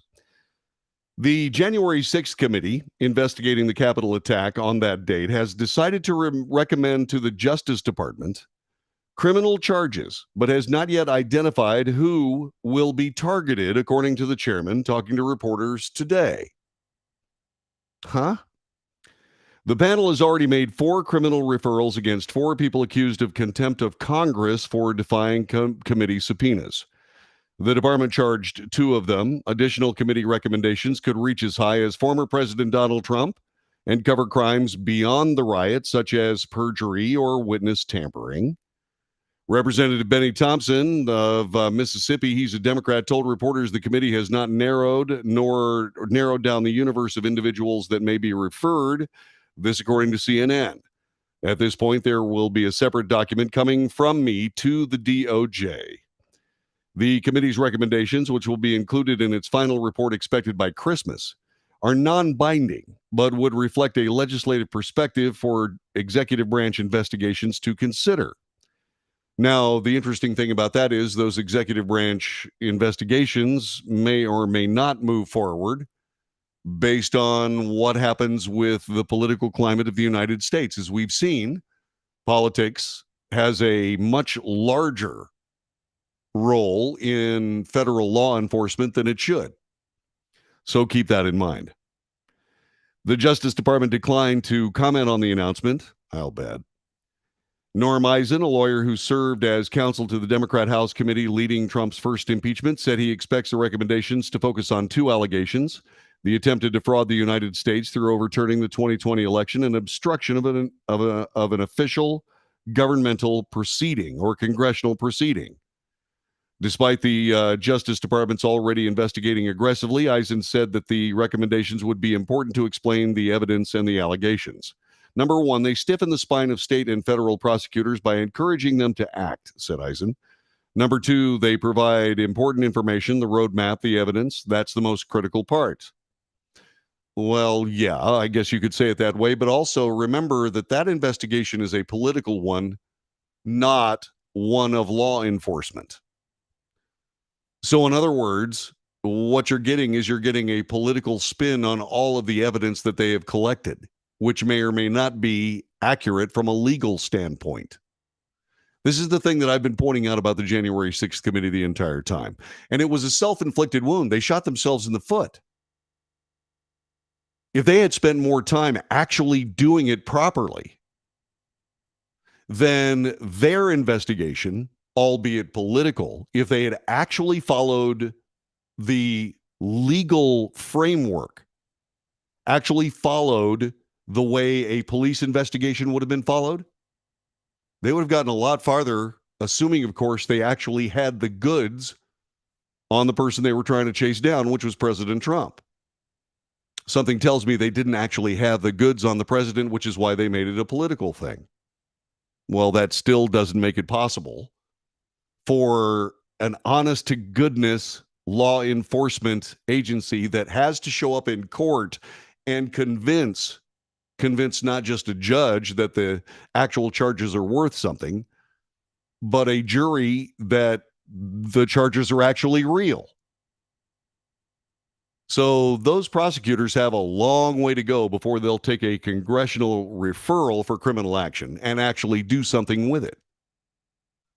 And if the January 6th committee had been more interested in due process for President Trump, they would have gotten a lot farther. They would have gotten a lot farther, and maybe, maybe that's good for people who happen to support President Trump. But if the January 6th committee had done this right, it would have taken longer, but we would know more. The people of the United States would have a much better idea of what was going on. But as it turns out, the way we are right now, people look at what the January 6th committee did and they believe it was nothing more than a witch hunt, than a lynch mob to get Donald Trump. And a lot of people on that basis don't believe their work. Again, this was a self-inflicted wound given to themselves by the fact that they were only looking at politics. If they had actually looked at trying to find truth instead of trying to create some sort of political advantage, we the people would have been far better served. Just saying. Just saying. He and Eisen, this guy that I'm talking about again, let me find out who he is. Norm Eisen, the lawyer who served as a counsel to the Democrats. He and Deborah Perlin, a policy director for the advocacy group Citizens for Responsibility and Ethics in Washington, I'm sorry, said referrals could target Trump, former White House Chief of Staff Mark Meadows, Trump personal lawyer John Eastman, and former Justice Department official Jeffrey Clark. I don't see any of that happening. I just don't. I don't see any of it happening, and I'll tell you why again. A prosecutor is going to look at all of this, and they're going to say, okay, what do the people of the United States, what does the jury pool know? Absolutely nothing about any of the other side.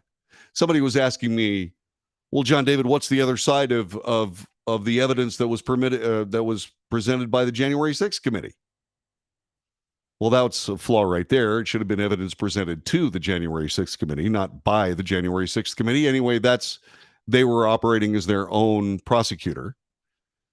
What they should have done is they should have been in a situation where they actually cared more about truth than politics, and they didn't do it. And the thing about it is that once again, these people were so partisan that a prosecutor is going to look at this and say, there's no way I can proceed with this. There is no way that I can proceed with this because there's only half the story. And so none of this is going anywhere. These criminal referrals are basically another shiny object. Shiny object. Hello. A subcommittee of lawyers on the House panel, Representative Liz Cheney, Zoe Lofgren, Jamie Raskin, Adam Schiff, have studied potential criminal recommendations. Schiff, a former federal prosecutor, led Trump's first impeachment for dealings with Ukraine. That should be the first unsuccessful impeachment. Raskin led the second impeachment dealing with the January 6th, 2021 attack. There are serious minds and serious legal thinkers who believe the threshold has been met to make criminal referrals, who believe the prosecution is required, said Perlin. Well, all I can say is that if that was actually the case, there'd already be indictments. There would already be indictments in the lap of Donald Trump, if they were real. Now, once again, we have to throw politics back into this, as if we really want to throw politics into federal law enforcement. They may be waiting until they're farther down the line in the 2024 election before they start throwing these indictments around. Or they want to see if whether or not Donald Trump is going to be a serious candidate. This is just awful. This is just a mess. It's just that these people are chewing on each other like this to the detriment of we, the people of the United States and this nation, that they are doing this for political points and nothing more is just infuriating. Now, don't get me wrong. The politicians are fighting for their life against Donald Trump. Donald Trump is not a politician. Donald Trump represents a completely different way of doing business in the United States.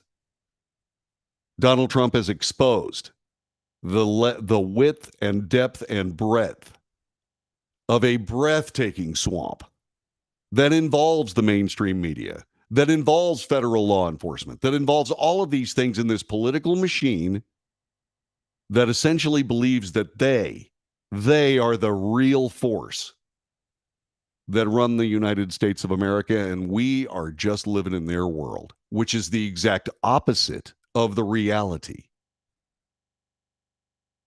We, the people, first three words of the Constitution. Not we, the politicians. Not we, the policemen. We, the people. And there are far more of us than there are of you. And I think they're beginning to forget that a little bit. I think that's fascinating. Anyway, by the way, the Justice Department already charged more than 800 people in the riot. There were 15,000 of them there. What happened to the other 14,200? What were they doing? Why weren't they arrested? Anyway, 2 members of the Oath Keepers, a far-right militia, were convicted last month of seditious conspiracy. The department continues to investigate the role of organizers and financiers of the protest.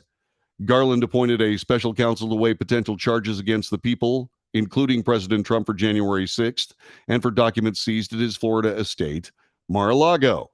While we're on that subject, let's move on with this. Special counsel Jack Smith is the guy who's doing that, by the way, has sent grand jury subpoenas to local officials in Arizona, Michigan, and Wisconsin, 3 states that were central to former President Donald Trump's failed plan to stay in power following the 2020 election, seeking any and all communications with President Trump, his campaign, and a long list of aides and allies.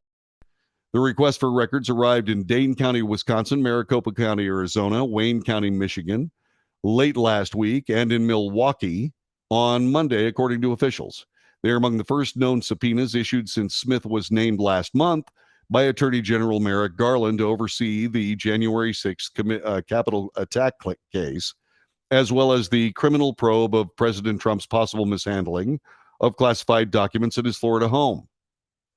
The subpoenas, at least 3 of which are dated November 22nd, indicate that the Justice Department is extending its examination of the circumstances leading up to the Capitol attack to include local election officials and their potential interactions with the former president and his representatives. The virtually identical request to Arizona and Wisconsin named Trump individually, in addition to employees, agents, and attorneys for the campaign. Details of the Michigan subpoena, confirmed by the Secretary of State Jocelyn Benson, were not immediately available. So that, by the way, from the Washington Post.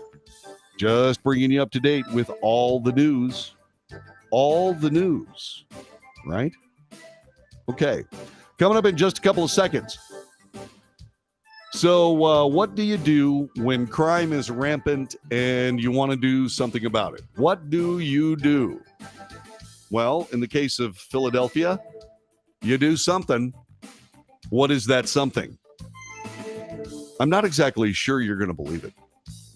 I mean, I looked at it 2 or 3 times and I went, he did what? I'll share that with you in just a couple of seconds. This is the Wells Report. Back with more coming up in just a moment.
This is the Wells Report. My name is John David Wells. Our telephone number is 817-379-2172.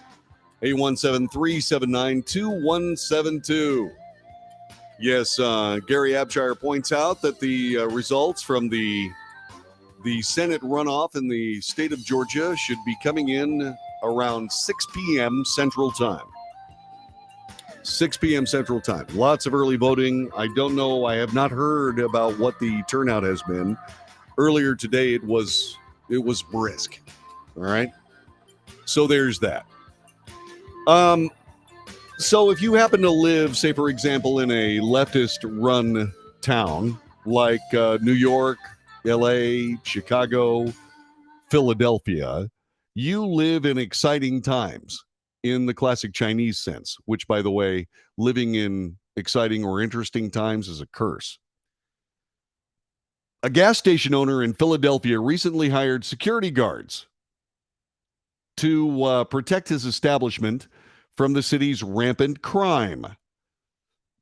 Neil Patel, who runs a Carco gas station at Broad and Clearfield Streets in North Philly, said he recruited Philadelphia SITE state agents to protect his employees and customers after the store had been repeatedly ransacked. They are forcing us to hire security, high-level security, state-level security, Patel said. We are tired of the nonsense, the robbery, the drug trafficking, the hanging around, the gangs. Patel explained he was finally moved to hire the security after young people recently vandalized his business and stole his ATM. He also said his car has been vandalized by criminals in the area. We wear Kevlar. We are trained. My guards go to training every other week. They are proficient with their weapons and their tasers. They know the law, said Chief Andre Boyer. Weapons? Yeah. Yeah, they're carrying shotguns and AR-15s and pistols. And they're wearing Kevlar vests. Good. Local residents and neighbors reportedly are of mixed opinion regarding the decision to deploy heavily armed security. I listen to them, but according to some people, violent people, they carry the guns. They're not afraid of them. This is protection for the neighborhood and the customers, said Patel. Correct. Patel said that his business has stopped experiencing any interests or incidents of loitering or other crimes since he started beefing up the security. Isn't that amazing? Isn't that just amazing? You see, that's what happens when politicians believe that their politics is more important than reality. Their politics are more important than reality. They are not. If you neglect the people long enough, they will start providing for themselves. Which, by the way, is antithetical to a republic. You see, it's sort of like having a public utility instead of having 15 different power companies, for example, right? Because if you had 15 different power companies, you'd have 15 different sets of telephone poles, 15 different ways of doing business, et cetera, et cetera, et cetera. So they had public utilities, which was fine until they decided to do away with public utilities and privatize everything. Deregulated, you know. Yeah, we deregulated reasonably priced electricity. We've been paying through the nose ever since anyway, but they found a nice little cheesy way around it. They had a company that was designed to handle the actual dispersion of the distribution of the electricity. And then they have all these other people that are actually providing the electricity, which is basically nothing more than a bookkeeping game, which is why it's a mess. Oh, yeah. It's a mess. You are listening to the Wells Report. My name is John David Wells. Telephone number is 817-379-2172. 817-379-2172. Coming up in just a couple of seconds, we'll spend a little bit of time talking about the FBI combating terrorism. But who are the terrorists? Stand by. You'll find out in just a moment.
This is the Wells Report. My name is John David Wells. Our telephone number is 817-379-2172. 817-379-2172. This is from Newsweek yesterday.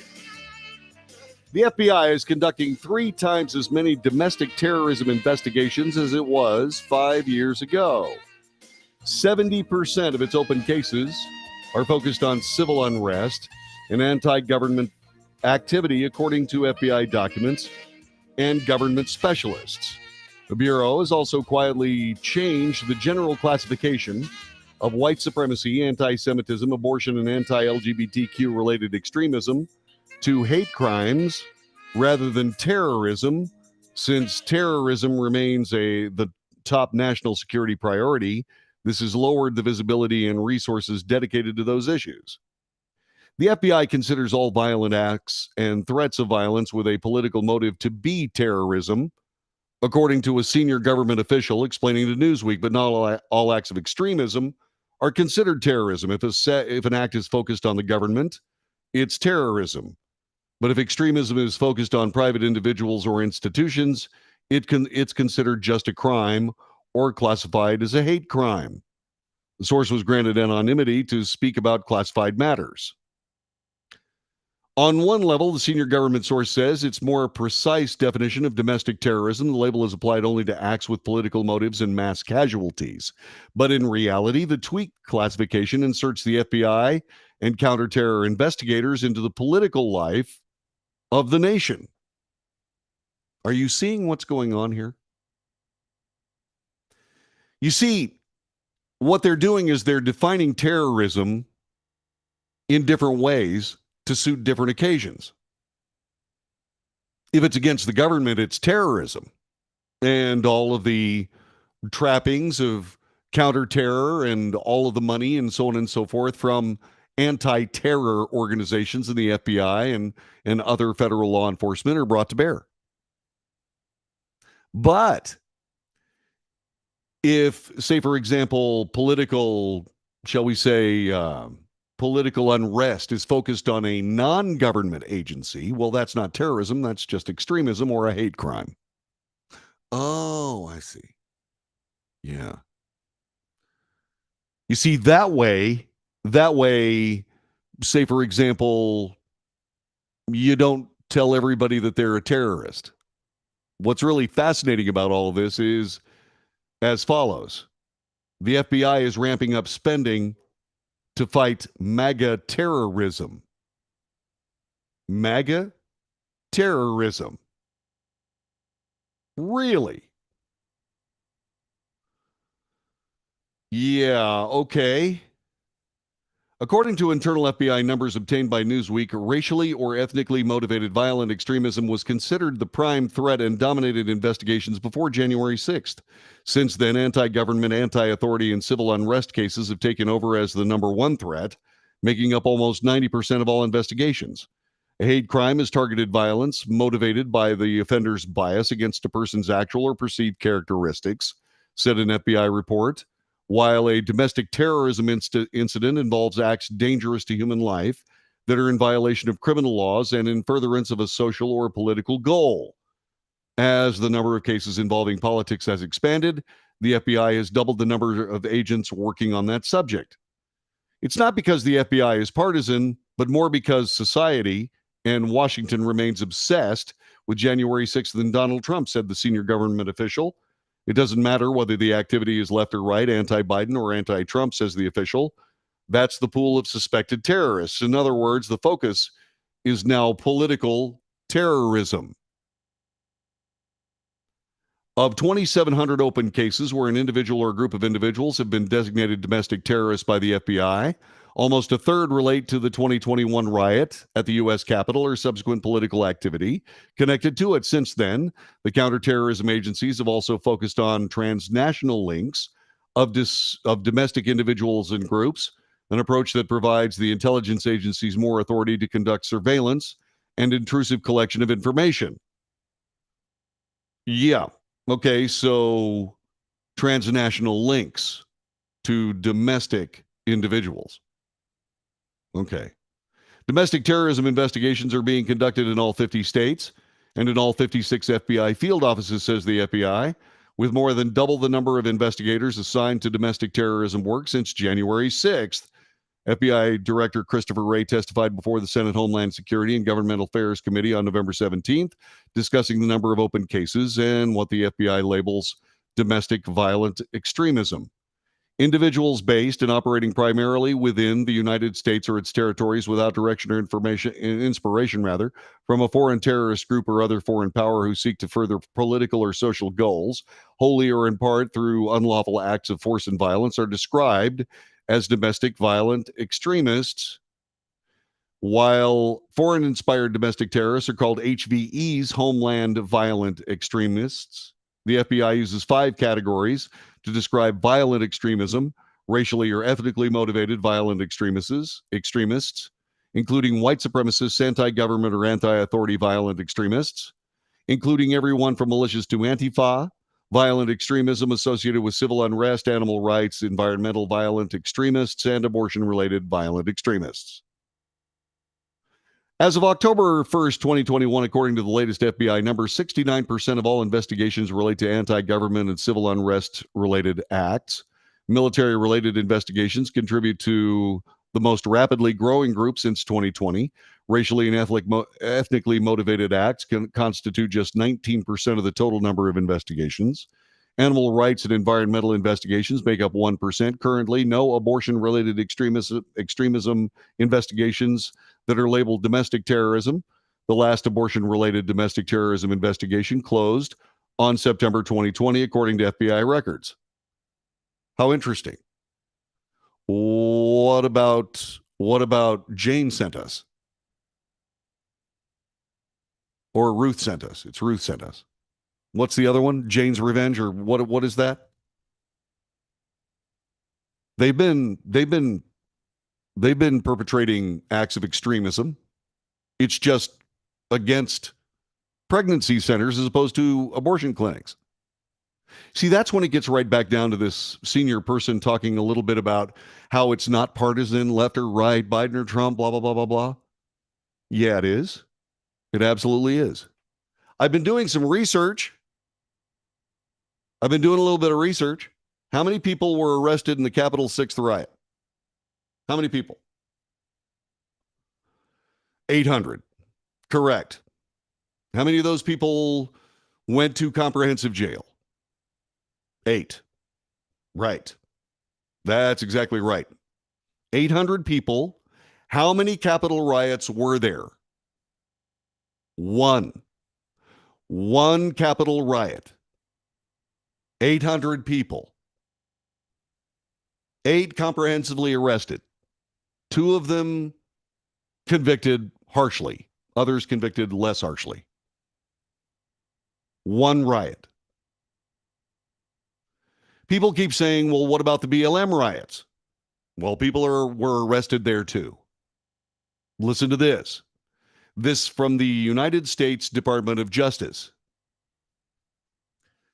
My goodness gracious.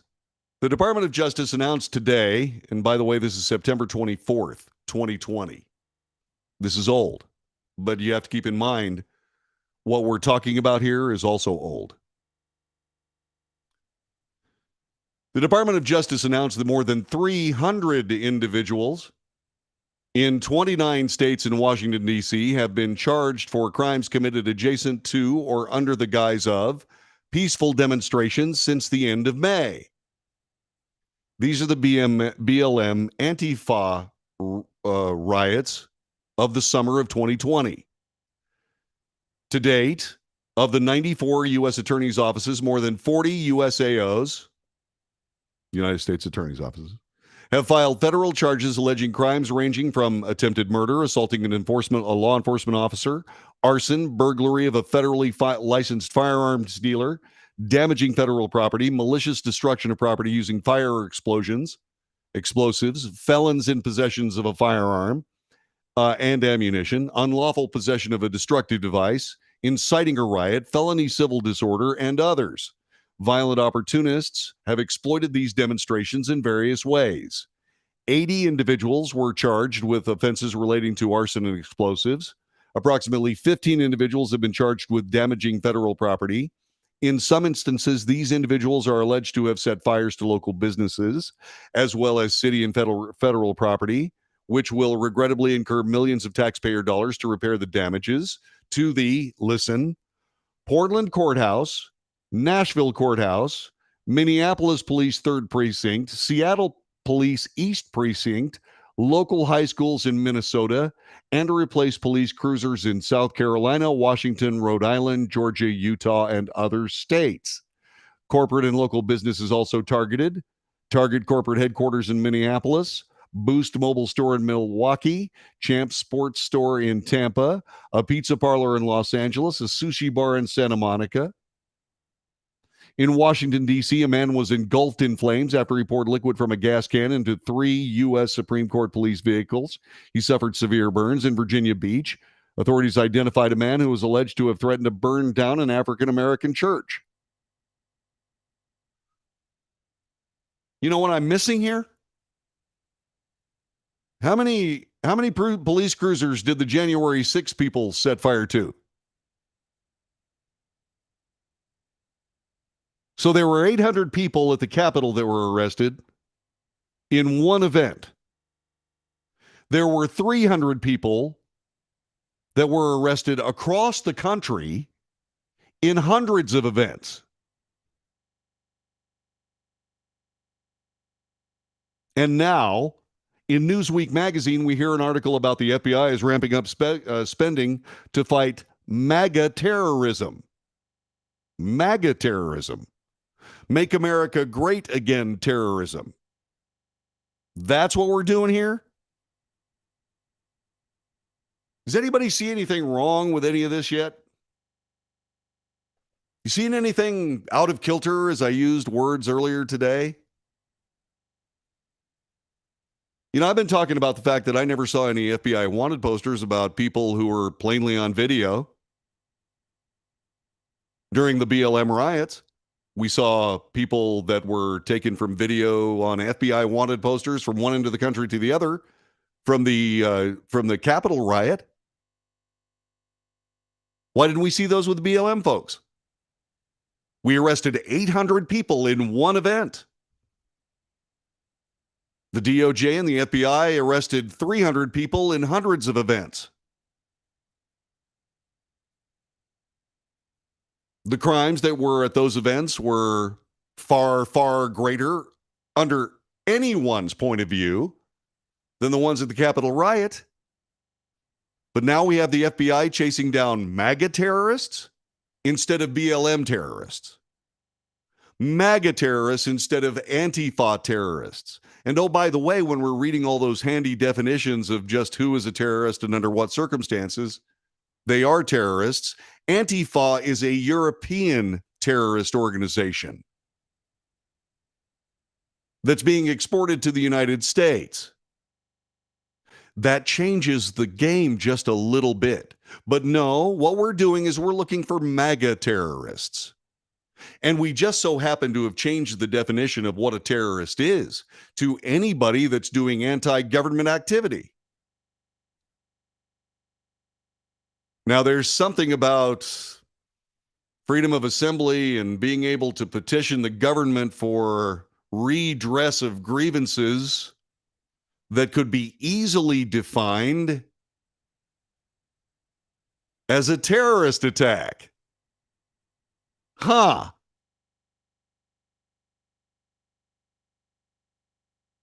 Now, what does all this add up to? Yes, and Gary points out, by the way, did any of the BLM terrorists end up in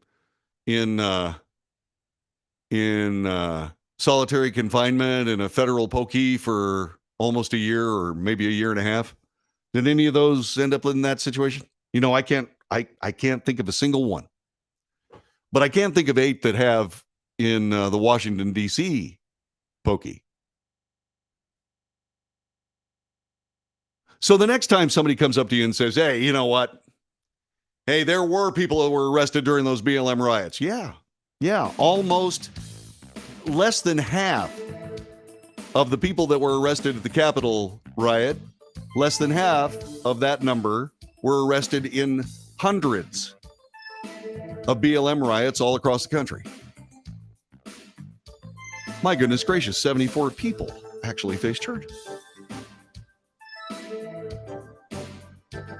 BLM terrorists barely slowed down through a police station. They happened to be, if they happened to be arrested. Well, yeah, they weren't arrested because they weren't trying to commit a coup against the United States. No. Those people that were setting fire to police officers and what have you, police cruisers, they were after social justice. You can see the difference, right? What? You can't see the difference? This is the Wells Report. Back with more in just a moment.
This is the Wells Report. My name is John David Wells. Our telephone number is 817-379-2172. You can find us on the chat room. We had a great chat this week. Had a great chat so far this week, and certainly today. We want to thank the people that are taking part in our chat room today.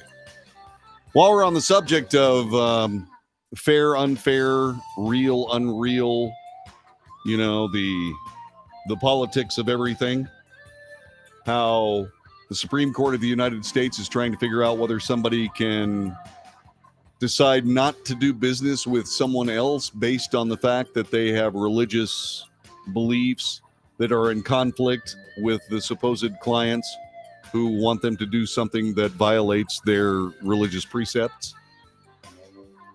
A Virginia-based conservative Christian advocacy group was turned away from a local restaurant an hour before their reservation last week. A representative of the Family Foundation said he was frustrated after the group was turned away from the Metzger Bar and Butchery last Wednesday. The group claims the refusal had to do with their religious beliefs. According to Todd Gaffney, he is the director of government relations for the Family Foundation. One of the owners of Metzger called a representative of the Family Foundation about an hour before the reservation time, saying the group would not be dining at the restaurant. Quote, "We've had events at restaurants all over the city and never encountered a situation like this," said Gaffney. "It's no secret that we're very much engaged in the public policy debate on a number of controversial issues, but we never expected we'd be denied service at a restaurant based on our religious values or our political beliefs. For businesses like restaurants, federal and state laws do not allow discrimination based on protected classes like race, religion, sex, and more, as defined by the Civil Rights Act of 1964. It's not clear whether this incident falls under one of those protected classes." Well, no, you're going to have to go to court for that.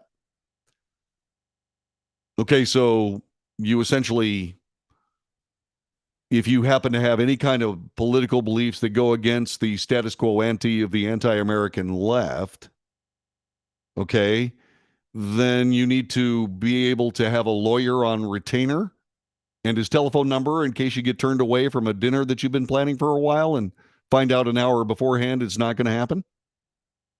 Is that the way people who disagree with the leftist orthodoxy status quo, is that the new default reality? Go to dinner and bring your lawyer? Is that it? Yeah. In a Facebook post the following day, Metzger wrote the restaurant has very rarely refused service to anybody who wished to dine with us. However, the restaurant added, "We have always refused service to anyone for making our staff feel uncomfortable and unsafe, and that was the driving force behind our decision." Oh, I see.